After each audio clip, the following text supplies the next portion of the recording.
மந்தகிரி மாந்தரெல்லாம் பரம்பு தட்டி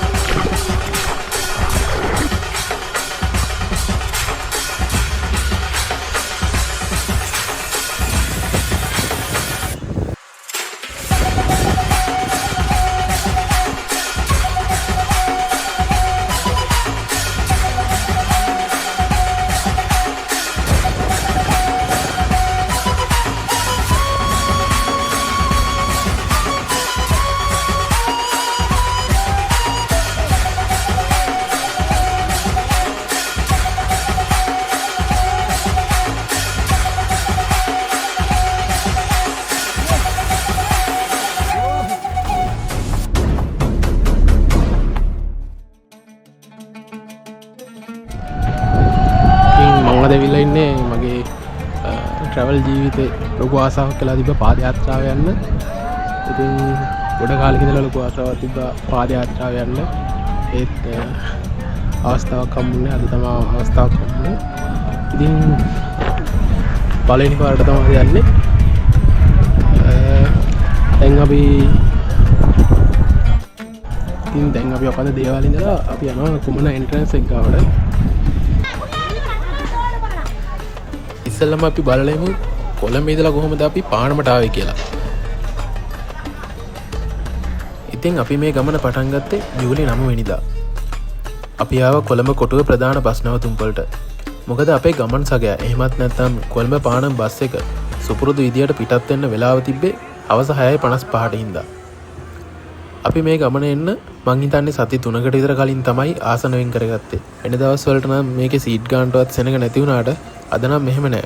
එන අතරමඟදී උඩවලේදී බස් එක නවත්තනවා තේ බොන්න. කොහොම හරි බුක් කරගත්ත සීට් එකේ මායි මගේ යාළුවයි වාඩි වෙලා පැය 10කට ආසන්න ගමනකින් පස්සේ පානමට ආවා. බස් එකේ හිටපු ගොඩක් අය හිටියේ කුමන ගේට් එක ඕපන් කරන දවසේම පාදයාත්‍රාවට සහභාගී වෙන්න හින්දා අපි කතා කරගෙන බස් එකේ ඔකඳ දේවාල භූමිය ළඟටම ආවා. ඔකඳ දේවාල භූමියේ තියෙන ඉතිහාස කතාව පටන් ගන්න මෙන්න මේ ගල් දෙකෙන්. කතරගම දෙවියෝ ලංකාවට වැඩම කරේ රත්තරන් ඔරුවකින්. ඒ වැඩම කරපු ඔරුව ගල් දෙකක් බවට පත් කරා කියලා තමයි ජනප්‍රවාදයේ තියෙන්නේ. ඉතින් ඒ කාලේ මේ ප්‍රදේශයේ හිටිය දමිළ ජනතාව දෙවියන්ව පිළි අරගෙන නැති නිසා කතරගම දෙවියෝ ඔකඳ ඉඳන් කතරගමට පයින් වැඩම කරපු විදියටම මේ දමිළ ජනතාවත් පාගමනින්ම ගිහින් දෙවියන්ගෙන් ආශිර්වාද ගන්න ඕනි කියලා තමයි මේ විදියට ඒ දඬුවම විඳගෙනම පාදයාත්‍රාව ගිහින් කතරගමට ළඟා වෙන්නේ. කුමන ගේට් එක විවෘත කරන්නත් කලින් ඉඳන්ම මේ වගේ දන්සල් සංවිධානය වෙනවා. මොකද කලින් දවස් වෙද්දී ඔකඳ දේවාල භූමියට එන බැතිබතුන් වෙනුවෙන්ම මේ තමයි පාදයාත්‍රාවේදී අපට ඉස්සල්ලාම හම්බුණු කිරිබත් දන්සල.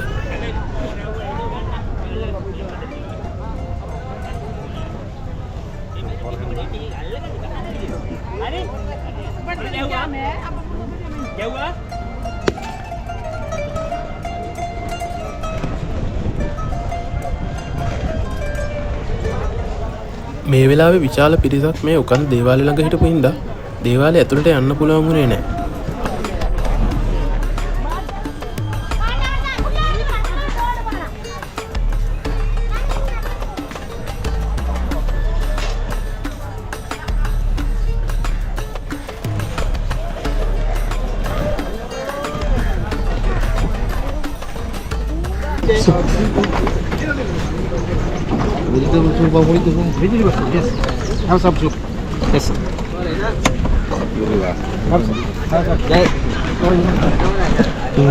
අද දේවාලය ගාවින්ම අපට හම්බුණා සුද්දාන්සල.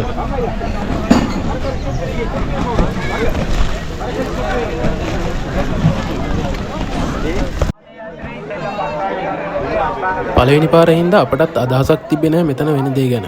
ළඟ හිටපු කෙනෙක්ගෙන් විස්තර දැනගෙන තමයි කොහොම හරි පොලිමේ අන්තිමට ඉඳලා තදබදේ ඉවරුණාට පස්සේ අපි රෙජිස්ටර් වුණේ. ඉතින් මේකෙන් මේ ආරක්ෂක අංශ යම් අදහසක් ගන්නවා කොච්චර පිරිසක් මේ පාදයාත්‍රාවට එකතු වුණාද කියන එක.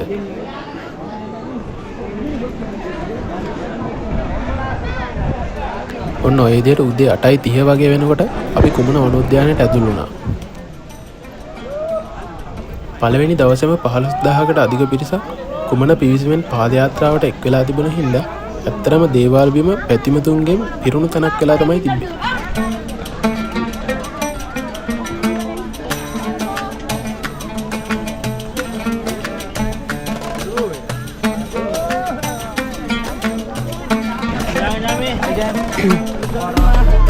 ඉතින් ගේට් එක ගාව සෑහෙනලා හිටියා මොකද රෙජිස්ටර් කරගන්න ඉතින් ලොකු කවුඩ් එකක් හිටියා පැයක් විතර එතන ඉඳලා කොහොම හරි රෙජිස්ටර් වෙලා දැන් එන්ට්‍රන්ස් එකෙන් ඇතුල් වෙනවා වගේ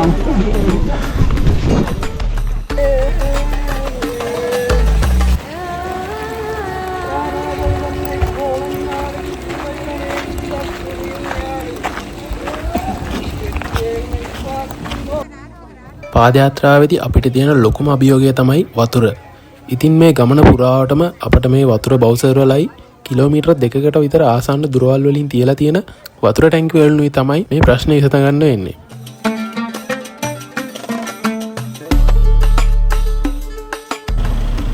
ඊට අමතරව සෞඛ්‍ය සහ ආරක්ෂාව වෙනුවෙන් ලොකු වැඩපිළිවෙලක් ක්‍රියාත්මක වෙනවා මේ ගමනේදී.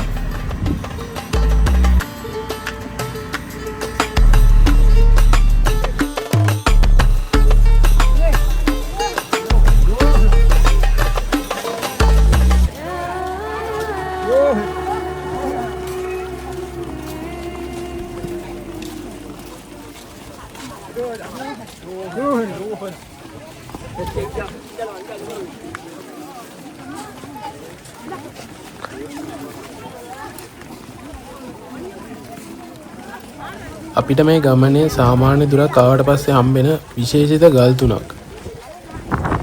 මේ ගල් තුන ලිපක ගල් තුනක් වගේ තියෙන හින්දා මෙතෙන්ට යෝධ ලිප කියලා කියනවා. දිගටම අභියෝග වලට මුහුණ දෙන්න ඕන ගමනක් වෙන්න තවත් එක හේතුවක් තමයි මේ දූවිල්ල. ඉස්සරහින් යන බැතිමතුන් ගෙන්න එන දූවිල්ල බුලඟත් එක්ක පාර පුරා යනවා.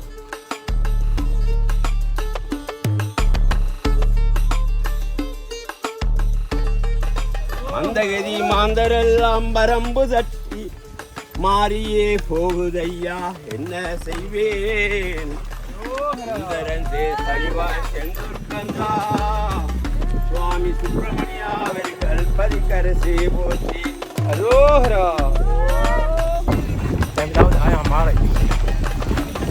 हमारे इतनी अभी बाबूराव लगो बाबूराव पानी को आ रहा है ना ट्रैवल लाइन दावत रहा है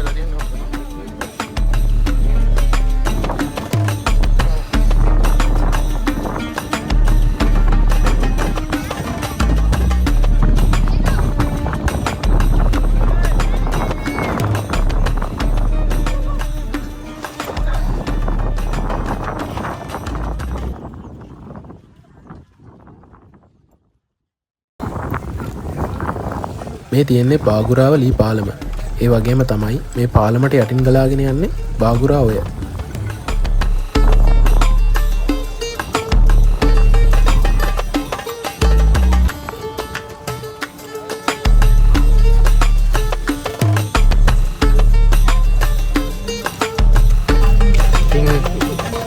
බාගුරාවෙන් නාගන්න තියෙනවා මෙතන තමයි මේ නාන්න පුළුවන් තැන. මෙතන ලයිෆ් ගාඩ්ලක් තියෙනවා ආමියගෙන. මයිදන් මේ නතර වෙන හැම තැනකම හයින් පස්සේ නාන්න දෙන්න මොකද කිඹුල්ලු ඉන්නවා මේ හැම කෙනෙක්ම. එතන තියෙනවා ෆස්ට් එයිඩ් කඳවුරක් එම.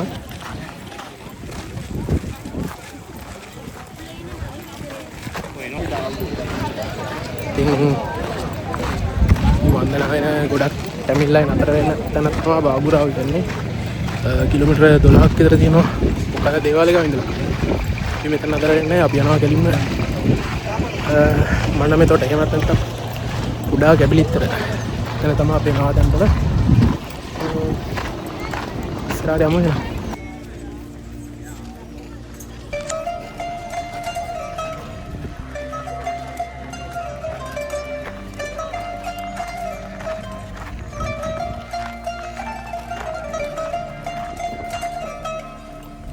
ඉතින් අපි දෙන්නම පළවෙනි පාර මේ පාදයාත්‍රාව යන හින්දා අපි වගේම දවස් 3කින් කතරගමට ළඟා වෙන ටීම් එකක් එක්ක එකතු වුණා.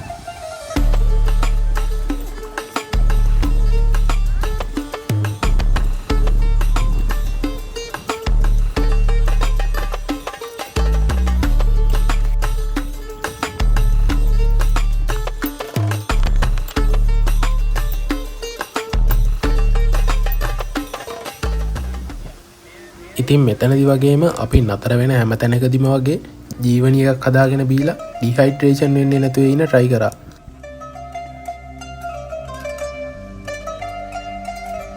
පළවෙනි පාරට යන මට දැනෙන දේ තමයි මොන දේ අරන් ගියේ නැතත් වතුර නම් අනිවාර්යයෙන්ම තියෙන්න ඕනේ මේ ගමනේදී. ඕකට බ්ලැඩර් එකේ වගේම තවත් වැඩිපුර වතුර ලීටරයක් මගේ බෑග් එකේ අනිවාර්යයෙන්ම තිබ්බා.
කුමන වනෝද්‍යානයේදී ගොඩක් වෙලාවට මේ ඕපන් ඒරියාස් අපට හම්බුණා. ඒ අතරේ ගොඩක්ම තිබ්බේ වතුර හිඳිලා ගියපු කලපු විල් වගේ තැන්.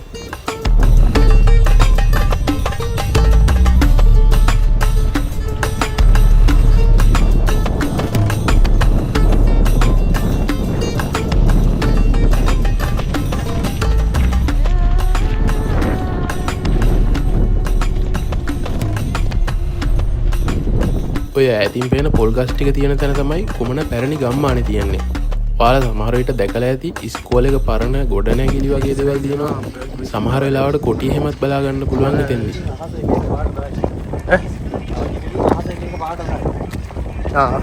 ඉතින් දැන් අපිට එහා පැත්තෙන් තියෙන්නේ කුමන විල්ලුව. ඒත් එක්කම ඉස්සරහින් හම්බෙනවා බර්ඩ් වොචින් ටවර් එකත්.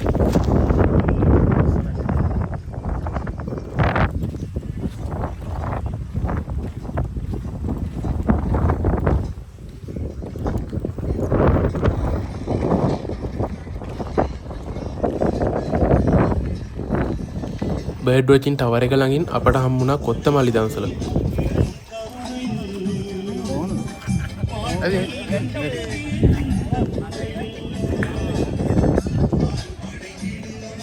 පොඩ්ඩක් ගිහලා බලමු බර්ඩ් වොචින් ටවර් එක උඩ.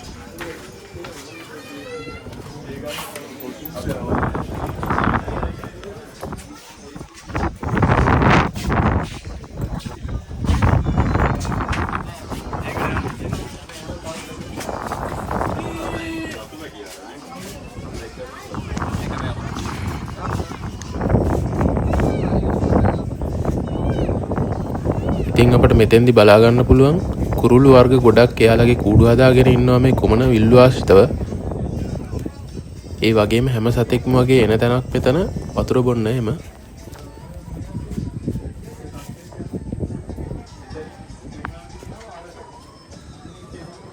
හරි.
කිලෝමීටර් 2ක් වගේ පොඩි දුරක් තියෙන්නේ. බුක් කන්න තරණය කරගන්න අපි උපරිම try එකක් දෙනවා හවස් වෙන කලින් එහා පැත්තට ය아가න්න.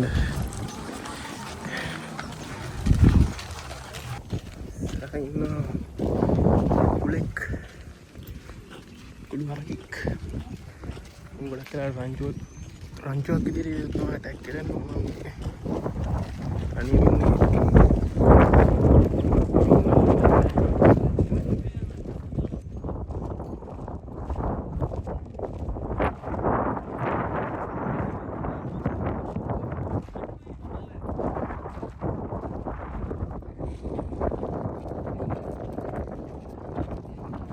මේ සත්තු දැන් එළියට එනවා කියන්නේ අපිට ඇවිදින්න තියෙන වෙලාව ඉවර වෙගෙන එනවා කියන එක. ඉතින් ඔය අතරේ තමයි ලොකු සද්දන්තයකුත් විල්ලුවට බහැලා තනකොළ කනවා අපිට බලන්න පුළුවන් වුණේ.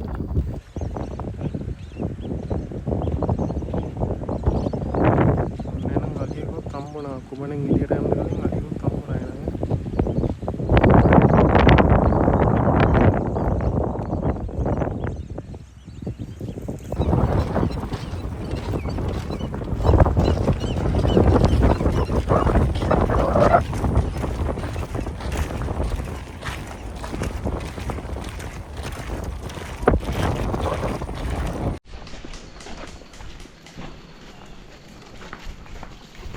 අපි මුලින්ම හිතාගෙන ආවේ කුඹුක්කන්නෝෙන් එහා පැත්තට යන්න උනත් ඒ වෙනකොටත් වෙලාව පරක් වෙලා තිබෙන හින්දා අපිට මඩ මෙතොට එහෙමත් නැත්නම් කුඩා කැපිලිත්ත දේවාල බිමේම නවාතැන් ගන්න උනා.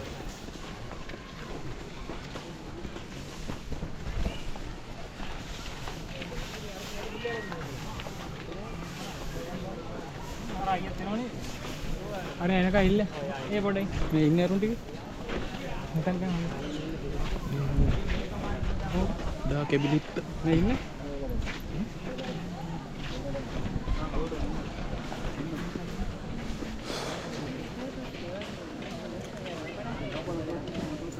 ගොඩ දෙනෙක් බාගුරාවේ නවාතැන් අරන් තිබුණත් අපි නවාතැන් ගත්ත කුඩා කැපිලිත්ත දේවාල බිමටත් ලොකු පිරිසක් ඇවිත් හිටියා.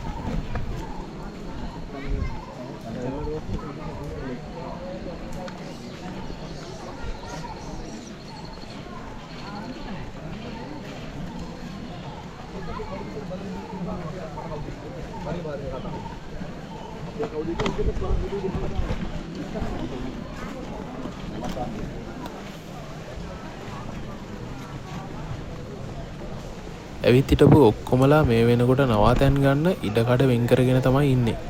අපිත් ඉක්මනට තැනක් හොයාගෙන ටෙන්ට් ටික සෙටප් කරගත්තා.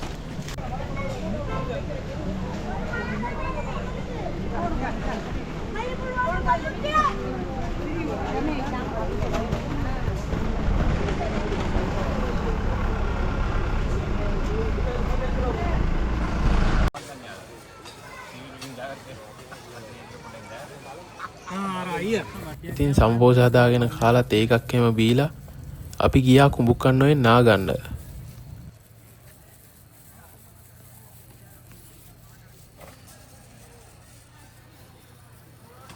ඊට පස්සේ අපේ රෑ කෑම ටික හදාගත්තා.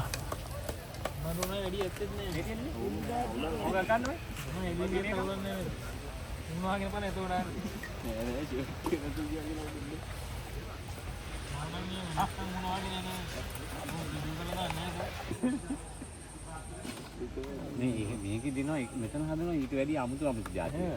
ඒක මාරස් ඒවා. ඒවා අත උණු වෙනවා. ඔව්. ඒක ඊට පස්සේ කරන්න දෙන්නේ මේ ගත්තා බාස්කට් එක ලොකු එක. ඒත් ඒගොල්ලෝ ඇල්ලුවා ඒක දිග. ඔව්. මේ අතින් තමයි බාස්කට් එක දැම්ම අපි. නෑ හරි ඉතින් අපේ අත උණුනට ඒගොල්ලොත් අදින්නේ නැහැ. කෑම කෑවට පස්සේ එදා දවසේ තිබ්බ දේවල් ඉවර කරගෙන අපි නිදාගත්තා. ඉතින් ඊළඟ vlog එකෙන් හම්බෙමු මේ පාදයාත්‍රාවේ ඉතුරු කොටසට ඔයාලවත් එක්කන් යන්න.